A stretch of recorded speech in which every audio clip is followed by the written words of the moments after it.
You know why our India is called by different names? Come on, let's find out. Today, the India we know is a modern nation with defined borders, defined states, and known population. However, it was very different 500 years, 2000 years, 5000 years ago. This region of the world, which we often call the Indian subcontinent, has had many different names and shifting boundaries. We can learn about India's past and evolution from many different sources. In the course of history, India has been called by many names both by its inhabitants and by visitors from outside. These names come to us from ancient text accounts of travelers and pilgrims and inscriptions. How Indians named India. The Rig Veda is India's most ancient text. It is several thousand years old. It gives the northwest region of the subcontinent the name Shapt Sindhava, that is, the land of the seven rivers. The word Sindhava comes from Sindhava, which refers to the Indus River or at times to a river in general. Moving on in time, which she names for other parts of India appears in the literature. The Mahabharata is one of the India's most famous texts. Interestingly, it lists many regions such as Kashmira, today's Kashmir, Kurukshetra, Haryana, Vanga, Bangla, Prague, Jyotisha, Assam, Kutch, Kerala, and so on. Do you recognize the names of any region? But when do we come across a name for the entire India subcontinent? Because ancient Indian texts are difficult to date, this is not an easy question to answer. The Mahabharata uses the terms Bharatvarsha and Jambudvipa, and scholars generally agree that this long poem was written from a few centuries BCE onward. The first term, Bharatvarsha, clearly extends to an entire subcontinent, and the text includes the name of numerous rivers and peoples. Bharatvarsha means the country of the Bharatvarsh. Bharata is a name that first appears in the Rig Veda, where it refers to one of the main Vedic group of people. In later literature, several kings named Bharata are mentioned. The second term, Jambudvipa, means the island of the fruit of the jamun tree. This is indeed a common tree native to India, also called jambul tree, Malabar plum tree. Jambudvipa came to mean the Indian subcontinent. In fact, we get a good clue from an Indian emperor. His name is Ashoka.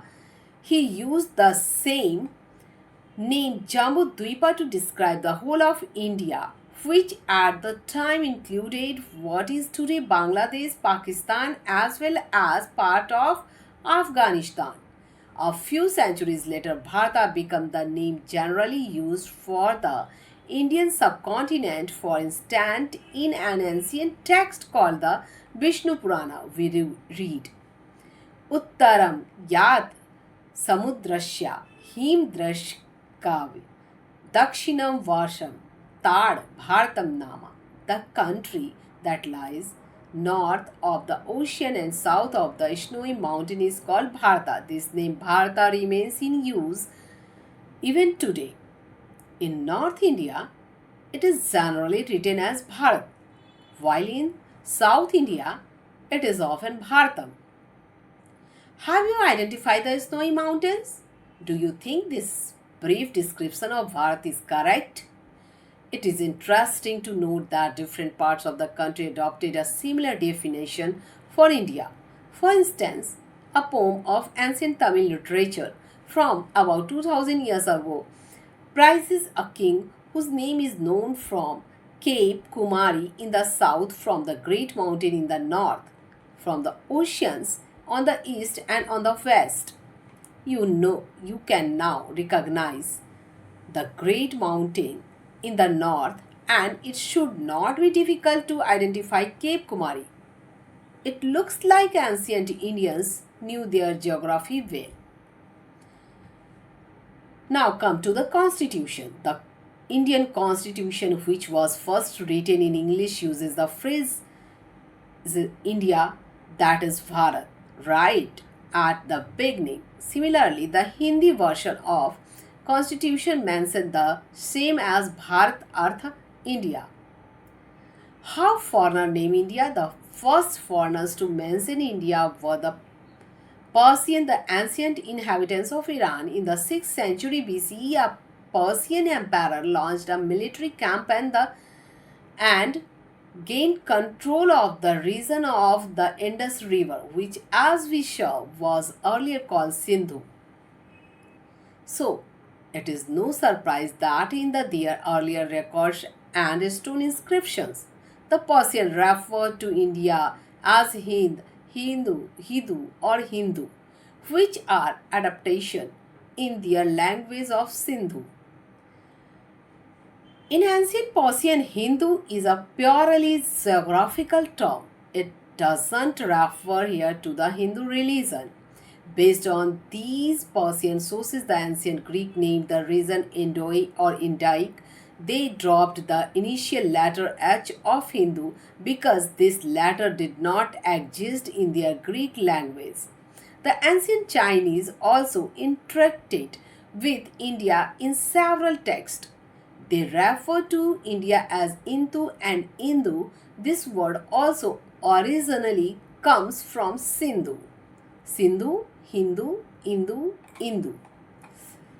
Now, Zhang Zun traveled from China to India in the 7th century CE. He visited many parts of India, met scholars, collected Buddhist texts, and returned to China after 17 years. There, he translated the manuscripts he took back with him from Sanskrit into Chinese. Several other Chinese scholars visited India over the centuries.